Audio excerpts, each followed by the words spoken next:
여러분 안녕하십니까? 제이쿠 목사입니다. 오늘 하루를 잘 보내셨습니까? 오늘 날씨는 거의 여름 날씨와 같이 무더운 그런 하루였습니다. 아마 이 무더위가 앞으로 계속되지 않을까 생각이 듭니다. 아무쪼록 건강 유의하시고 특별히 성경 예언대학원에 참여하시는 여러분 모두에게 하나님께서 영육의 건강을 충만하게 내려주시기를 기원드립니다. 오늘 특별히 성경 예언대학원에 참여하신 여러분 모두를 진심으로 환영하고, 미국은 새벽 이른 시간일 텐데 미국에서 참여하신 성도 여러분 모두를 진심으로 환영합니다. 오늘은 18번째 강의 시간입니다. 이제 다니엘서 강의도 6번밖에 남질 않았습니다. 갈 길은 먼데 시간이 촉박합니다. 하나님께서 저에게 지혜를 주셔서 가장 중요한 다니엘서 9장과 나머지 12장까지 24강으로 잘 끝낼 수 있도록 그렇게 해 주시리라고 믿어 의심치 않습니다. 오늘 18번째 강의 주제는 다니엘서 8장 두 번째 시간으로 작은 뿔, 가톨릭 교회, 이런 제목이 되겠습니다. 오늘 우리는 성경 예언의 진수를 다루게 됩니다. 그리고 이제 다음 주부터 2300주야 다니엘서 8장과 9장을 연결해야 하는 정말 가장 중요한 그런 예언을 우리가 공부하게 됩니다. 자, 먼저 하나님 말씀 다니엘서 8장 23절과 24절을 제가 읽겠습니다. 이 네 나라 마지막 때에 패역자들이 가득할 즈음에 한 왕이 일어나리니, 예언입니다. 그 얼굴은 엄장하며 계율에 능하며 그 권세가 강할 것이나, 심상치 않죠? 한 왕이 일어나는데 권세가 강할 것이나, 그 다음 말씀이 중요합니다. 자기의 힘으로 말미암은 것이 아니며. 자, 이런 표현은 우리가 그동안 공부한 바벨론이나 페르시아나 헬라나 로마나 이런 이 세상의 대제국들을 하나님께서 말씀하실 때는 한 번도 사용하지 않은 그런 묘사이고 표현이지요. 자기 힘으로 말미암지 않은 권세를 가지고 있는 이 왕, 그 뒤에 보면 그가 장차 비상하게 파괴를 행하고 자의로 행하여 형통하며 강한 자들과 거룩한 백성을 멸하리라. 참 의미심장한 예언입니다. 이 왕, 도대체 이 왕이 누구길래 거룩한 하나님의 백성들을 멸한단 말입니까? 자, 지난 시간에 제가 말씀드린 그 마지막 부분을 잠깐 언급하면서 오늘 강의를 시작하겠습니다. 다니엘서 8장이 작은 뿔이 어디서 왔는가?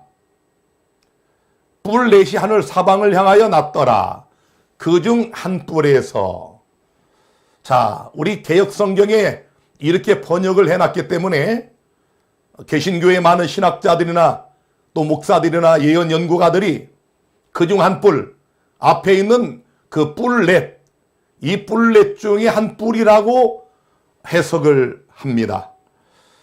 개역성경이 그렇게 해석을 해놨기 때문에, 그렇게 기록을 해놨기 때문에 그렇게 해석하는 것도 어떻게 보면 당연하다고 할 수 있겠습니다. 그런데 이 그중 한 뿔에서 이 원어를 보면은 one of them, 뿔이라는 단어가 없습니다. 없고요. 자, 그들 중 하나. 이 그들이 누구냐? 앞에 그 선행사를 보면은 뿔이 있고 사방이 있어요. 그래서 우리 개역성경의 기록을 따르면 그 뿔 4개 중에 한 뿔에서 이렇게 이해를 할 수 있겠지만은, 그러나 원어에 충실하게 우리가 다시 한번 해석을 해본다면, 제가 이미 말씀드린 것처럼 이 히브리어는 문법상 성이 맞아야 된다고 말씀을 드렸죠. 여기 그들 중 하나, 이것은 남성입니다. 그런데 앞에 있는 이 뿔은 여성이고, 사방, 이 동서남북을 가리키는 이 사방은 남성입니다.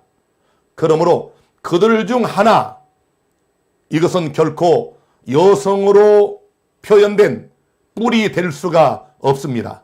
바로 남성으로 묘사된 사방, 이것을 가리킨다고 하는 것이 정확한 해석이 될 수 있겠습니다. 그래서 다니엘서 8장 8절 9절을 다시 한번 원어에 충실하게 해석을 하면은, 뿔렛이 하늘 사방을 향하여 났더라. 그 네 방향 중 하나에서, 이렇게 해석을 해야 정확한 원어에 충실한 해석이 될 수 있다는 얘기입니다. 자, 그러면 이 작은 뿔이 나타난 방향은 어느 쪽일까요? 이미 말씀을 드린 것처럼 알렉산더가 33살에 갑자기 습진에 걸려서 요절하자 그 부하 장군들의 싸움이 잇따라 일어났고, 그러면서 4명의 장군이 안티오쿠스를 쳐 부수고 알렉산더의 대제국을 4개로 분할하여 치리하게 됐다고 했지요.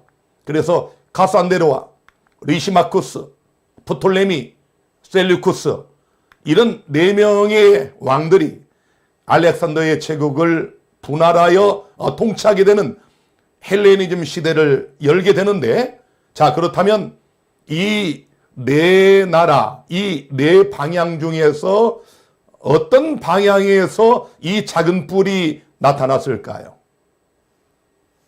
바로 로마가 있는 저 서쪽입니다.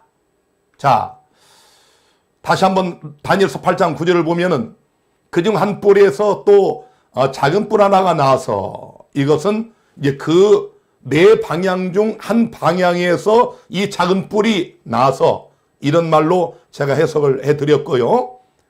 8장 23절에 보면은 이 네 나라 마지막 때에, 분명하죠? 여기서 자, 다니엘서 같은 8장의 앞에 진술한 것을 해석해주는 그 뒷부분에 보니까 이 네 나라 마지막 때에 패역자들이 가득할 즈음에 한 왕이 일어나리니, 이렇게 해석을 해놨습니다. 그래서 지금 제가 말씀드린 것처럼 원어에 충실하게 해석한 그 네 방향 중 한 방향에서 이 작은 뿔이 나온다, 이 해석이 원어로도 충실하지만 내용으로도 정확하게 들어맞는 것을 확인할 수가 있겠습니다. 자, 다니엘서는 사중평행 구조로 되어 있다고 제가 서두에 말씀을 드렸지요. 우리는 지금 다니엘서 8장 세 번째 예언을 연구하면서 2장과 7장과 8장의 평행 구조를 비교해 보면, 자, 2장의 금나라 바벨론, 은나라 페르시아, 노세나라 헬라, 철의 제국 로마, 그리고 열국시대 유럽이었죠. 그리고 뜨인들의 나라, 영원한 예수님의 나라.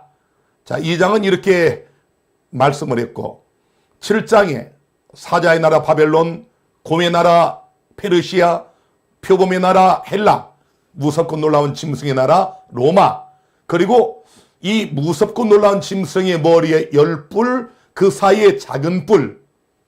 자, 이미 말씀드린 것처럼 유럽에서 바로 나타난 이탈리아 반도 로마에 등장한 교황 로마, 그리고 하나님께서 성도들을 위하여 신원하시는 조사심판, 그리고 하나님의 백성들이 하나님의 영원한 나라를 얻는, 자, 이 말씀을 우리가 이미 다 공부를 했죠. 8장은 자, 바벨론이 멸망하기 한 10여 년 전이었기 때문에 바벨론을 언급하지 않고 수양의 나라 페르시아, 그리고 수염수의 나라 헬라. 자, 그 다음 바로 작은 뿔이 등장을 했습니다. 그래서 그 위에 보니까 무섭고 놀라운 짐승 로마의 머리에 10뿔 사이에 작은 뿔, 요 세력을 하나로 엮어서 다니엘서 8장에서는 작은 뿔이라고 묘사를 하고 있다는 사실입니다. 다시 말하면 이교 로마와 교황 로마를 합쳐서 작은 뿔로 묘사하고 있음을 우리가 알 수 있겠습니다. 자, 다시 한번 2장과 7장과 8장의 핵심을 이렇게 비교해서 보시면 여기 로마와 열국시대 교황 로마, 이것을 8장에서는 이교 로마와 교황 로마를 하나로 엮어서 합쳐서 작은 뿔로 묘사하고 있다는 얘기입니다. 자, 다시 한번 또 보겠습니다. 이걸 제가 이렇게 강조하는 이유가 있습니다. 이거 우리가 정확히 알아야 되겠습니다. 다니엘서 7장과 8장만 이게 비교를 해보면, 자, 바벨론, 페르시아, 헬라, 로마와 열국, 그리고 작은 뿔, 마지막에 이교 로마와 교황 로마를 8장에서는 작은 뿔로 묘사하고 있다는 얘기입니다. 자, 다니엘서 7장의 무섭고 놀라운 짐승, 그 머리에 10뿔, 그리고 그 사이에서 나온 작은 뿔, 이것을 다니엘서 8장에는 작은 뿔이라고 묘사를 하고 있습니다. 다시 말씀드리면은 이교 로마와 교황 로마를 합쳐서 작은 뿔이라고 다니엘서 8장은 간결하게 예언하고 있음을 우리가 확인할 수 있겠습니다. 자, 그렇다면 제국 로마와 교황 로마는 과연 어디에서 등장했는가? 아까 제가 말씀을 드린 것처럼 서쪽입니다.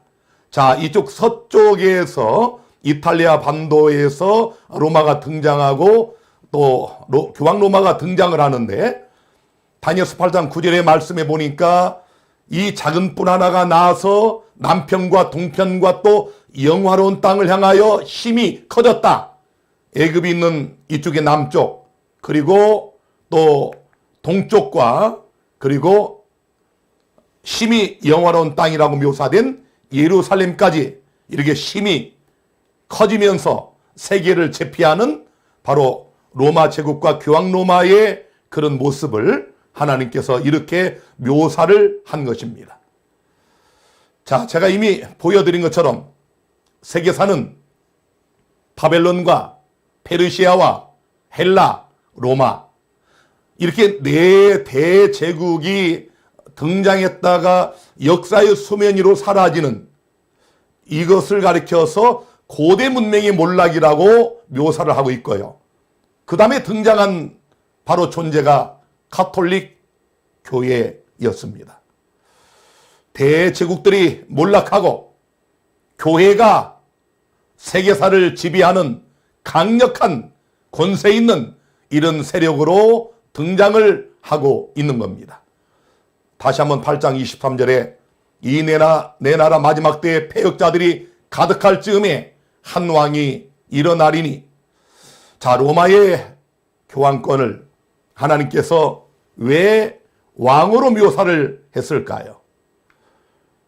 8장 24절에 보면은 아까 서두 읽어드린 말씀입니다만은 중요하기 때문에 다시 한번 읽겠습니다. 그 권세가 강할 것이나 자기의 힘으로 말미암은 것이 아니며 그가 장차 비상하게 파괴를 행하고 자의로 행하여 형통하며 강한 자들과 거룩한 백성을 멸하리라. 심상치 않은 예언입니다. 자, 여러분, 여기 중앙일보 94년 11월 18일자에 이런 기사가 있었습니다. 서양 중세의 가톨릭 교회는 바로 세계였다. 로마 교황청은 세계의 정부였으며 교황은 서유럽 전체 국가들의 원수였다. 특히 13세기 들어 교회의 권한은 그 절정에 달했다. 교회의 권한은 세속에까지 확대되어 교회가 모든 것을 결정하기에 이르렀다. 얼마나 놀라운 묘사입니까? 고대 네 대제국들이 몰락하고 역사의 수면 위로 사라지자마자 세계사에 강력한 권세 있는 집단으로 등장한 로마의 교황권.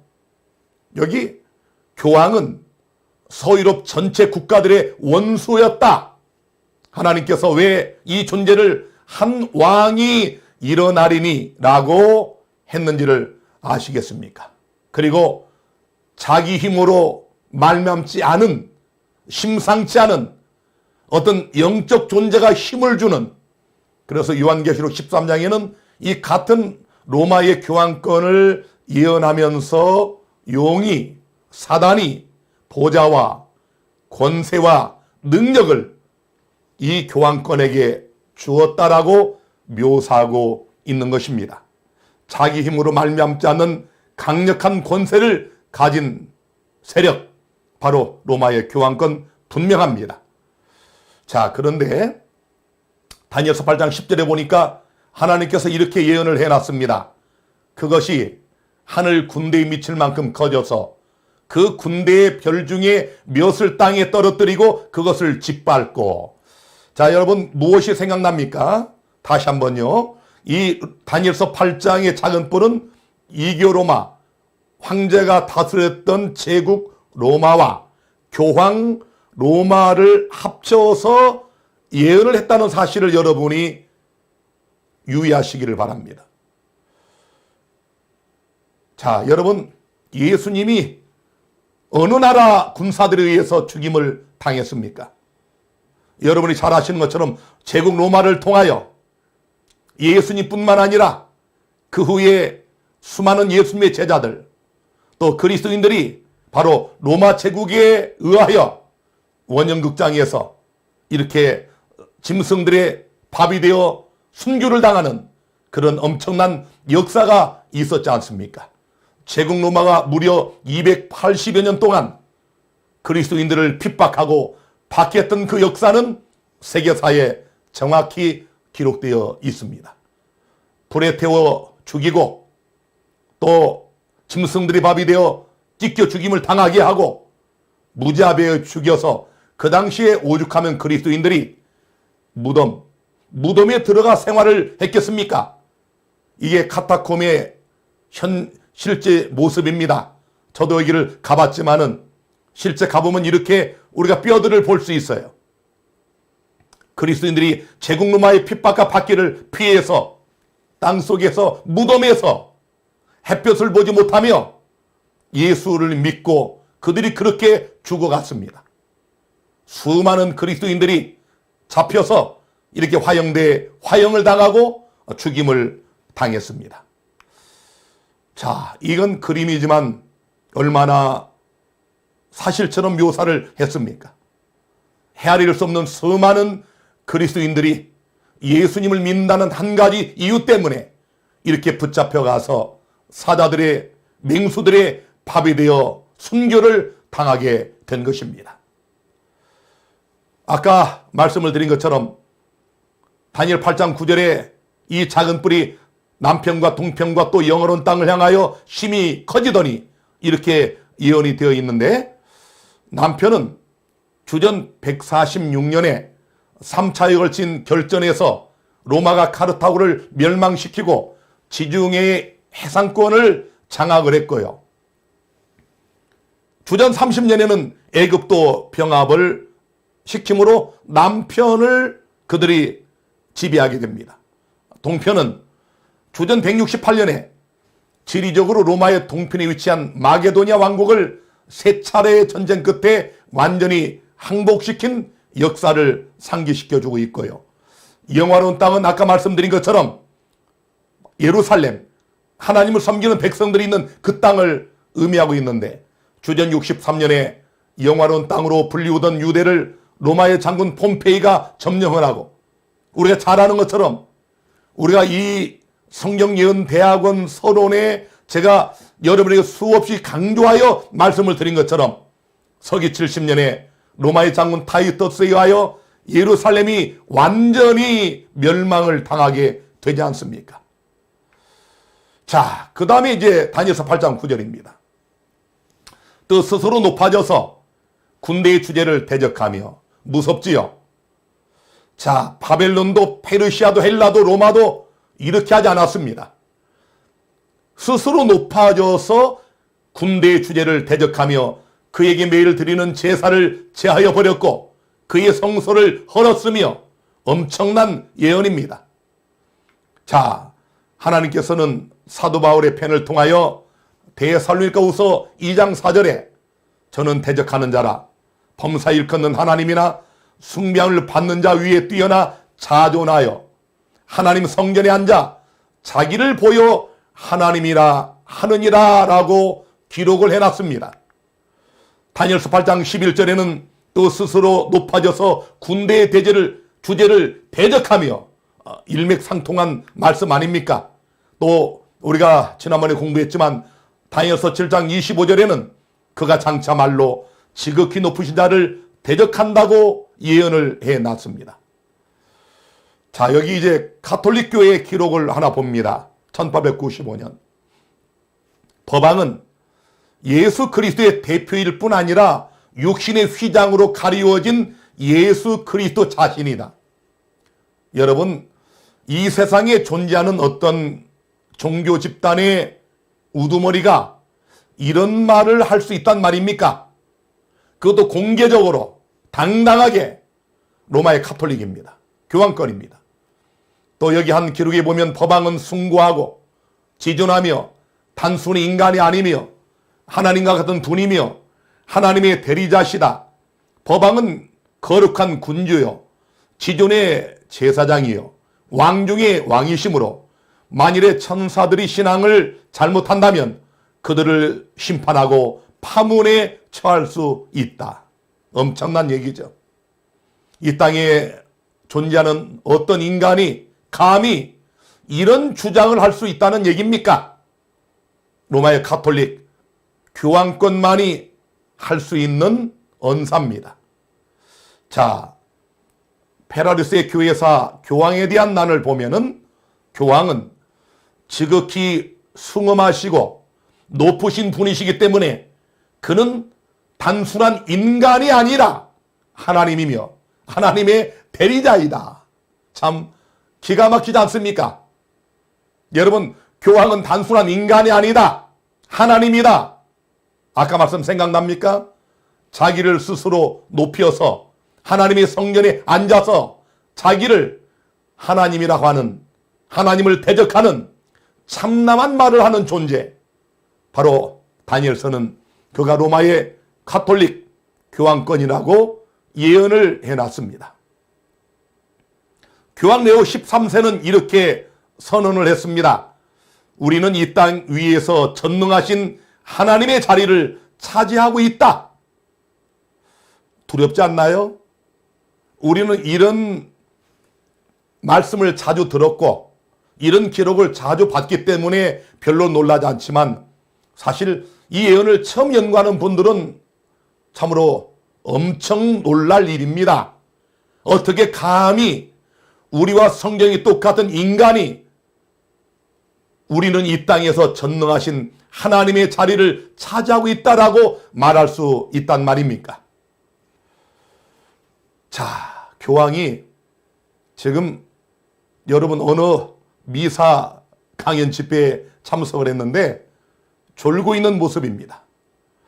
단순한 인간이 아니며 하나님의 자리를 차지하고 있다라고 이렇게 대내적으로 공개적으로 당당하게 선언한 교황이 졸음을 이기지 못해서 이렇게 졸고 꾸벅꾸벅 하니까 옆에 지금 그 사제들이 살짝 건드리면서 지금 깨우는 그런 모습이고요. 자, 그 다음에 이 동영상 하나를 좀 보겠습니다. 자, 2020년 새해를 앞두고 신자들과 악수를 나누는 프란치스코 교황의 모습을 담은 것인데요. 잠깐 좀 보겠습니다.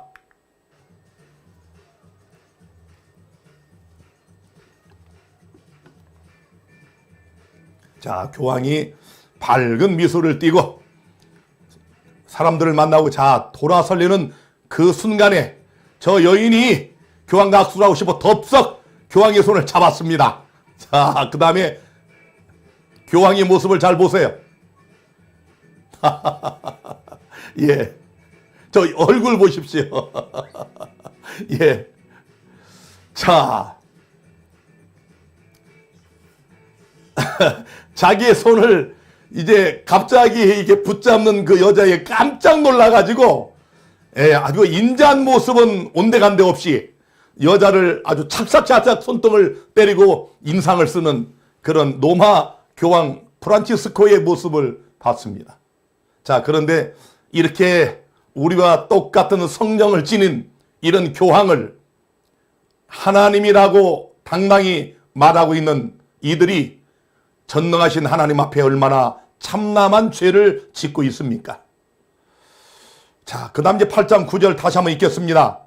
그에게 매일 드리는 제사를 제하여 버렸고 그의 성소를 헐었으며.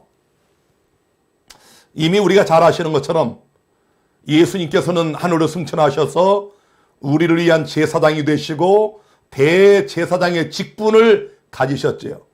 계시록 1장에 보니까 여러분 예수님께서 그 7 촛대 사이를 거니시지 않습니까? 서기 96년경에 사도 요한이 계시 가운데 본 예수님은 분명히 하늘 성소에 계셨습니다. 자, 우리를 위한 유일한 대제사장, 우리의 중보자, 바로 예수께서 하늘 성소에 또 하늘 지성소에 우리를 위하여 대언자로 중보자로 간언하고 계신데요. 이 로마의 교황권이 하나님께 드리는 매일 드리는 제사를 제하여 버리고 또 성소를 헐었다. 이게 무슨 말일까요? 히브리 10장 12절에는 오직 그리스도는 죄를 위하여 한 영원한 제사를 드리시고 하나님 우편에 앉아 있다고 분명히 말씀하고 있습니다. 여러분, 영원한 제사를 드리시고 우리를 위한 제사장으로 하나님 우편에 앉으사, 히브리 10장 15절부터 계속 보면은 이것을 사하셨은즉 다시 죄를 위하여 제사 드릴 것이 없느니라. 그러므로 형제들아 우리가 예수의 피를 힘입어 성소에 들어갈 담력을 얻었나니. 우리 지금은 우리가 우리의 대제사장 예수의 피를 힘입어 예수께서 계신 하늘 성소에 담력을 갖고 들어가라고 히브리서는 우리에게 말씀하고 있지 않습니까? 자, 그런데 여러분 그리스도인 신주의 교리문답 천주교회의 책 196, 197페이지에 문, 미사는 십자가 희생 제사와 같은 제사인가? 답, 미사는 십자가 희생 제사와 같은 제사이다. 문, 어떻게 미사가 십자가의 희생 제사와 같은가? 답, 그 까닭은 제물과 제사장이 같은 분, 즉 우리의 복되신 주 그리스도이기 때문이며 미사에서 희생제물이 바쳐지는 목적과 십자가의 희생제물이 바쳐진 목적이 같기 때문이다. 이렇게 묘사를 하고 있습니다. 여러분, 로마 교황권에 의해서 회파된 성경의 진리가 여러 개가 있지만 제가 몇 가지만 말씀을 좀 드립니다. 첫째로 하늘 성소 대신에 바티칸을 만들어 놨습니다. 두 번째로 하늘 성소의 존재와 기능을 바로 천주교회가 가장 중요시하는 미사 제도로 대체를 시켰습니다. 세 번째로 그리스도의 영원한 제사장 직분을 사도 권자 계승과 신부 사제 제도로 바꿔놨습니다. 네 번째로 그리스도의 죄 없음을 교황의 무류서를 1870년 7월 18일에 공표함으로 그걸 바꿔놨습니다. 다섯 번째로 그리스도의 살과 피를 화채설로 바꿔놨고요. 여섯 번째, 단번에 드려진 그리스도의 희생을 수없이 날마다 드리는 미사제도로 탈바꿈해 놨습니다. 일곱 번째로 그리스도의 중보 직분을 제사 직분과 고해 성사로 바꿔놨고, 여덟 번째, 유일한 구원자이신 우리의 중보자이신 그리스도 대신에 성모 마리아 숭배를 이들이 만들어 놨습니다. 사실 이 로마 카톨릭의 교리는 성경과 전혀 관계없는 것들이 허다합니다.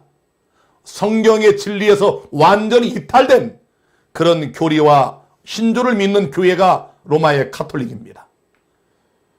자, 여러분 성모 마리아 숭배를 좀 보시면 가톨릭 교인들은 성당에 들어가면은 들어가는 입구에 이렇게 모셔져 있는 성모 마리아에게 이렇게 성호를 긋고 들어가지 않습니까? 그런데 이집트의 이시스 여신 모자상과 여러분 성모 마리아와 아기 예수상을 잘 비교해 보세요. 바로 이집트의 이시스 여신 모자상을 본떠서 로마의 가톨릭이 성모 마리아와 아기 예수의 모습을 이렇게 그려놨고요. 이게 바로 이집트의 이시스 여신입니다. 오른쪽에 머리에 뭔가 쓰고 있는 바로 이 모습인데요. 가운데 이게 이시스 신입니다. 자, 여기 교회 핸드북 책에 이런 내용이 있습니다. 요 지금 빨갛게 동그라미 친 부분을 제가 이렇게 좀 읽어드립니다. 교회사 핸드북 132페이지. 이시스는 애굽의 여신으로서 기독교 시기의 로마 제국 전역에 이 여신 숭배가 만연해 있었다. 이해가 되시죠?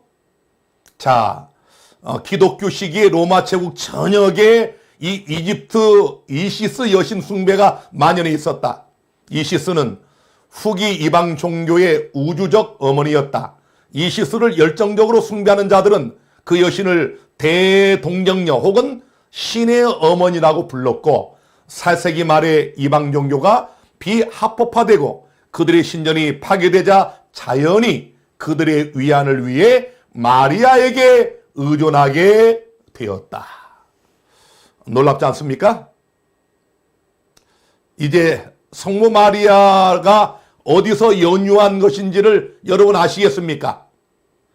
로마 가톨릭이 이런 종교 집단입니다. 여기에 보는 것처럼 바로 이집트 이시스 여신 모자상을 본떠서 이렇게 성모 마리아와 아기 예수상을 만든 집단이 로마의 가톨릭 교회입니다. 이 그림을 유심히 보시면 밑에는 예수님의 십자가가 있고 그 위에 여러분 아버지 하나님 성령 하나님이 가운데 지금 성모 마리아를 이렇게 감싸고 있는 참 기가 막힌 그림을 이들이 그려놓고 마리아를 숭배하고 있지요. 우리나라뿐만 아니라 세계 곳곳에 가보면 이렇게 마리아 상을 세워놓고 그 마리아 상 앞에 무릎 꿇고 기도하며 눈물을 흘리는 이런 수많은 사람들. 교황도 저 마리아 상에 가서 지금 여러분 서 있는 것 보세요. 사제들뿐만 아니라 일반 모든 성도들이 가톨릭 교도들이 이렇게 마리아를 숭배하는 모습을 우리가 볼 수 있습니다.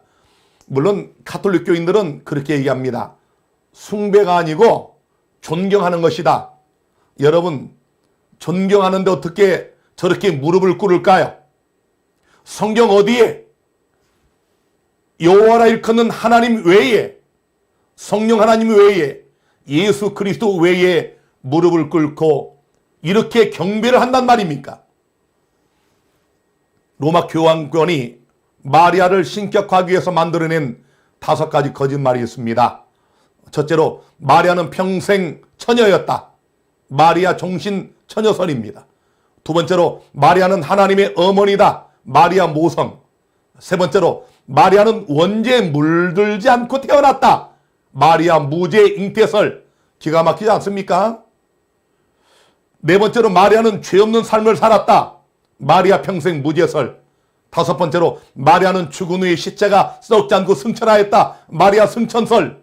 참으로 소설 같은 이야기를 이들은 만들어냈고 이 땅에 십수억에 이르는 로마의 가톨릭 교인들은 이런 사실을 성경적 진리인 것처럼 믿고 있다는 것이 바로 서글픈 현실입니다.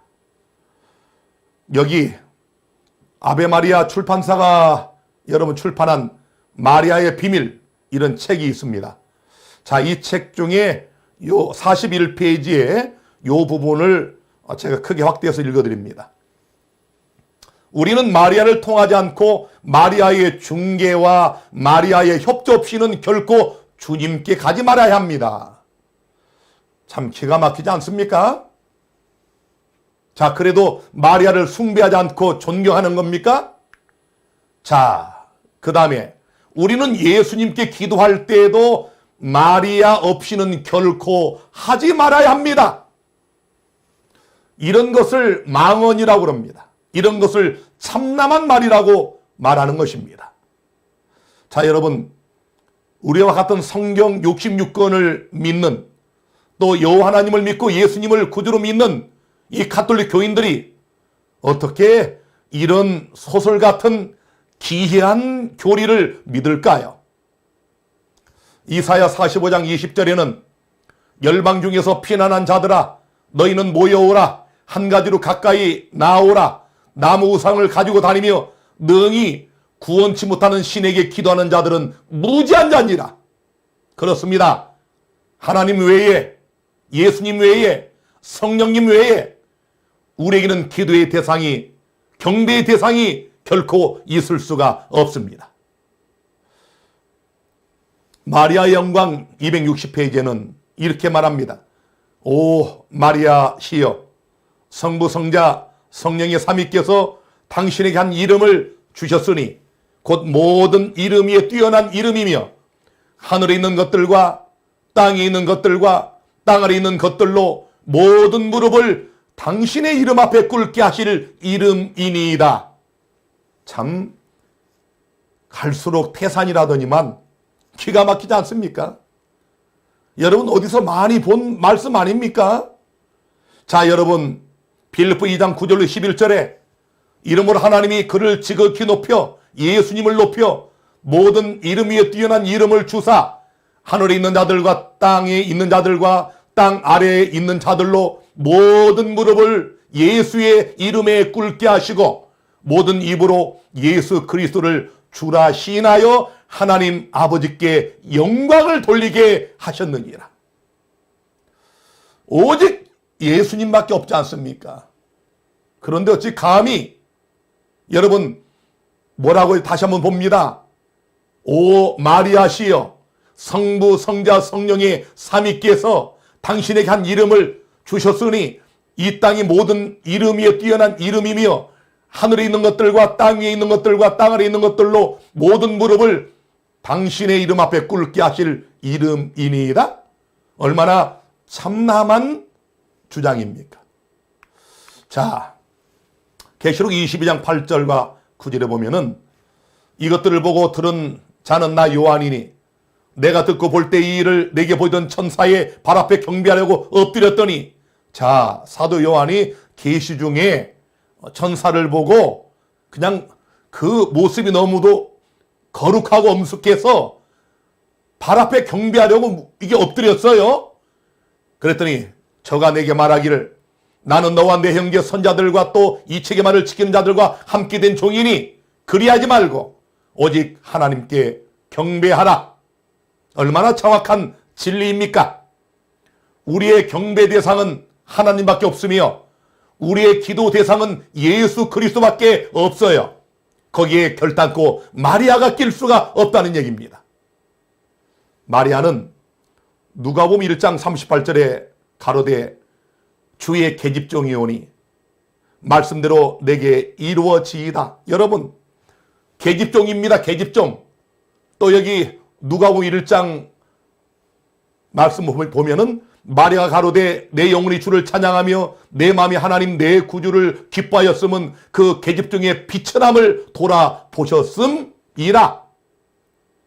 여러분 마리아는 자기를 계집종이다, 나는 비천하다, 이런 비천한 여인을 어떻게 경배의 대상으로, 기도의 대상으로, 이 땅의 모든 사람의 무릎을 꿇게 하는 이런 대상으로 둔갑시킬 수 있단 말입니까? 이런 집단이 로마의 가톨릭 교회입니다. 혹시 이 예언의 말씀을 듣는 천주교 성도가 있다면 오늘 여러분은 결단을 내려야 됩니다. 여러분 이런 교회를 계속 다니시겠습니까?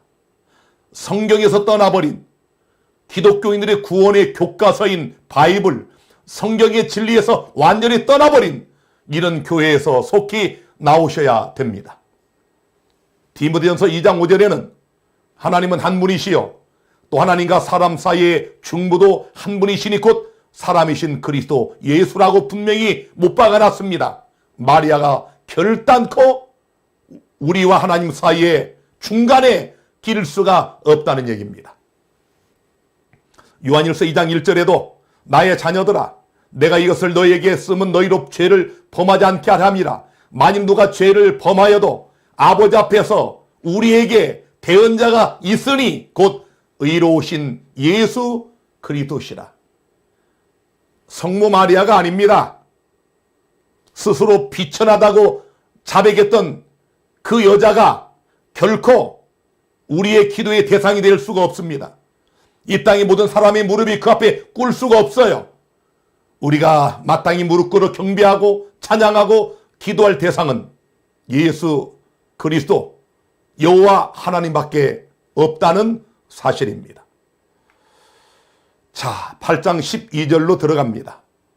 백성과 매일 드리는 제사가 그것에게 붙임바되었고 7장에서 제가 자세히 말씀을 드렸지만 자 24절을 보시면 그가 장차 비상하게 파괴를 행하고 자의로 행하여 형통하며 강한 자들과 거룩한 백성을 멸하리라. 자 여러분 로마 교회가 개신교를 핍박한 역사적 사례를 제가 7장을 연구할 때 말씀을 드렸습니다. 성 바돌롬의 학살 사건 여러분이 포털 사이트 검색란에 쳐보면 이게 다 이대로 나옵니다.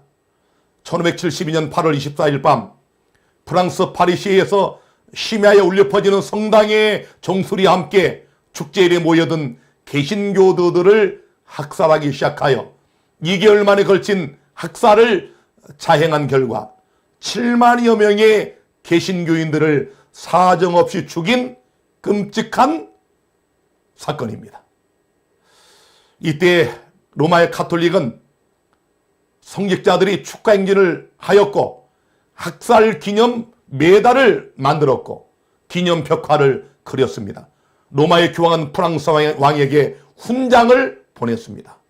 얼마나 끔찍한 역사적 사실입니까? 여기에 동아일보 1997년 8월 25일자에 교황이 신교도 학살에 카톨릭 개입했다. 이걸 처음으로 인정한 그런 기사입니다. 여기 보면 교황 요한 바로 2세는 23일 제12회 카톨릭 청소년 대회 미사에서 4세기 전 발생한 성 바르톨류미오 축일의 학살 사건에 카톨릭 교회가 개입됐음을 인정했다. 제가 없는 사실을 말씀드리는 게 아니죠. 분명한 역사적 사실입니다. 여러분, 개신교도들을 카톨릭 교회의 종소리가 울리는 즉시로 그때부터 시작하여 2달 동안 7만여 명을 학살한 사건. 정말 이런 역사는 바로 세워야 되지 않습니까? 자, 그 다음에 이제 오늘 가장 중요한 부분으로 들어왔습니다. 8장 12절. 그것이 로마의 교황권이 또 진리를 땅에 던지며 자의로 행하여 형통하였더라. 진리를 땅에 던졌다. 놀랍지 않습니까? 자, 우리가 지난번에 공부한 다니엘 7장 25절에는 로마의 교황권이 때와 법을 변개코 할 것이며 이렇게 돼 있고 8장에는 진리를 땅에 던졌다 이렇게 말씀을 했습니다.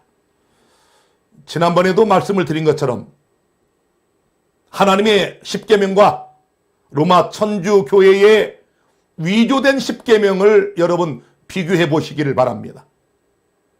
위조 집회는 진폐와 거의 똑같습니다. 요즘은 그 홀로그램까지 다 위조를 해가지고 웬만한 사람들은 다 속아요. 마귀가 1.1획도 변할 수 없는 하나님의 십계명을 이렇게 오래전에 위조해 놨습니다. 그래서 이 카톨릭의 참으로 중삼국 시대의 엄청난 비리와 그런 악행의 진절머리가 나서 프로테스탄트, 여러분 마틴 루터를 비롯하여 위클립이나 띵글리 이런 많은 종교 개혁자들이 일어나가지고 개신교가 나타났지 않습니까? 그런데 이 개신교회가 아직도 여전히 로마의 카톨릭이 위조해 놓은 그 위조 지폐를 가지고 그게 진폐라고 믿고 있는 그런 우스꽝스러운 현실을 우리가 지금 경험하고 있지 않습니까? 자, 여러분, 뭐가 틀립니까? 사단은 하나님의 10계명 중에 둘째 계명을 완전히 삭제를 해버렸어요. 없애버리고 네 번째 안식일을 기억하여 거룩히 지키라를 셋째 계명의 주의를 지키고라고 바꿔놨습니다. 그리고 10번째 내 이웃의 아내나 소유를 탐내지 말라, 이 똑같은 이 탐욕에 대한 이 10번째 계명을 두 번째 계명을 삭제하여 9개가 되어버린 이 가짜 10계명을 10개로 맞추기 위해서 9째 남의 아내를 원치 않고 말고 10번째 남의 재물을 탐치 말라, 이렇게 교묘하게 바꿔놨습니다. 이게 위조 10계명입니다. 우리 일반 개신교인들이 대한성서공회가 만든 찬송가를 다 동일하게 보지요. 찬송가 제일 뒤를 이렇게 열어보시면 10계명이 나와 있습니다. 그렇죠? 여기 제4는 안식일을 기억하여 거룩히 지키라, 오른쪽까지 연결되어 있어요. 요거 잘 보세요, 여러분. 원어, 히브리어 원어도 그렇지만은 이렇게 우리가 그냥 찬송가 껍질만 열어봐도 10계명의 한 중심에 양쪽을 걸쳐서 도장처럼 찍혀있는 이 계명은 네 번째 계명 안식일 계명입니다. 자, 여기 제4 안식일이죠. 주일이 아닙니다. 우리 이 땅의 대부분의 개신교가 다 일요일 날을 주일이라는 이름을 붙여서 성경에 한 번도 언급되지 않은 주일이라는 단어를 붙여서 그날을 지키면서 여러분 도리어 이 1.1획도 변할 수 없는 10계명의 말씀 그대로 네 번째 계명을 따라서 일곱째 날인 안식일을 지키는 우리들을 이단이라고 하는 참으로 우스꽝스러운 모습들이 연출되고 있지 않습니까? 자, 여러분, 엿새 동안에 힘써 내 모든 일을 행할 것이나 제7일은 너희 하나님 여호와의 안식일이라고 분명히 말씀하고 있지 않습니까? 첫째 날입니까? 일곱째 날입니까? 안식일입니까? 주일입니까? 왜 하나님께서 이 10계명 중에 특별하게 네 번째 계명에만 기억하라고 말씀을 하셨을까요? 영어에도 remember, 기억하라 먼저 나와요. 히브리어 원어도 마찬가지입니다. 기억하라가 먼저 나옵니다. 기억하라, 안식일을. 왜 하나님께서 특별히 네 번째 계명에 이런 표현을 하셨을까요? 자, 여러분, 하나님의 안식일과 위조된 가짜 안식일을 비교해 보시길 바랍니다. 하나님의 진짜 10계명의 네 번째 계명은 안식일을 기억하여 거룩히 지키라고 말씀하고 있습니다. 사단이 로마의 카톨릭을 통하여 만들어낸 위조된 가짜 10계명의 세 번째 계명 주일을 지키고, 여러분 어떤 것을 따라가시겠습니까? 성경에 없는 10계명에도 언급하지 않은 주일이라는 이름을 붙인 일요일을 따라가시겠습니까? 하나님이 기억하여 거룩히 지키라고 명령하신 일곱째 날인 안식일을 여러분 따라가시겠습니까? 선택은 여러분이 하실 수 있습니다. 자, 다시 한번 보세요. 하나님의 안식일과 위조된 가짜 안식일, 뭐가 다릅니까? 여러분, 뭐가 같습니까? 놀랍게도 164글자, 10계명 중에 10계명 중에 가장 많은 글자. 왜 하나님께서 이 네 번째 계명을 특별히 이렇게 가장 많은 글자로 말씀을 하셨을까요? 왜 기억하라고 말씀을 하셨을까요? 이런 계명을, 주일을 지키고 6글자로 완전히 위조하여 바꿔놨습니다. 하나님은 다니엘서 8장에 분명히 이 작은 뿔 로마의 가톨릭이 진리를 땅에 던질 것이라고 말씀하고 있지 않습니까? 북한의 김정은이 연전에 미합중국 대통령 도널드 트럼프에게 친서를 보냈습니다. 위에 보이죠? 미합중국 대통령 도널드 트럼프 귀하 각하. 자, 그런데 그 밑에 보시면은 이 친서를 보낼 때 가장 중요한 3가지 요소가 있어요. 자, 첫째 영토입니다. 조선민주주의 인민공화국.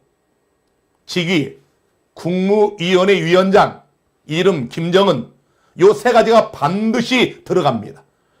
트럼프를 지칭할 때도 미합중국 영토 들어갔죠. 대통령 직위 들어갔죠. 도널드 트럼프 이름 들어갔죠. 요 3가지 요소. 이것이 이인의 조건입니다. 여러분, 영토와 직위와 이름이 있어야 들어갑니다. 이게 이인의 요소를 만족시킬 수 있어요. 대통령 문재인 이렇게 하지 않습니다. 대한민국 대통령 문재인 이렇게 말하는 것처럼, 자, 여러분 10가지 10계명 중에서 특별히 가장 많은 글자로 하나님께서 말씀하신 4번째 계명을 유심히 보시기를 바랍니다. 이름이 있습니까? 하나님 여호와. 자, 하나님 여호와는 첫째, 둘째, 셋째 계명에도 나옵니다. 자, 그런데 영토가 나옵니까? 영토. 하늘과 땅과 바다와 그 가운데 모든 것. 이 우주의 모든 것들이 하나님 거 맞지요? 하나님의 영토지요? 직위가 나옵니까? 직위. 그 모든 것을 만들고 창조주죠. 분명하죠? 여러분, 하나님의 10계명 중에 여호와의 이름과 그분의 영토와 그분의 창조주의 직위를 언급한 계명은 놀랍게도 4번째 계명밖에 없어요. 여러분이 오늘 밤 이 강의가 끝나고 10계명을 유심히 읽어보시기 바랍니다. 출애굽기 20장을 읽어보세요. 놀랍게도 이인의 역할을 하는 3가지 요소를 담은 계명은 4번째 계명인 안식일밖에 없다는 사실입니다. 그래서 하나님이 이 계명만 특별히 기억하라는 말씀을 하신 겁니다. 4번째 계명에는 하나님의 수 럭키 세븐이 반복하여 언급되어 있습니다.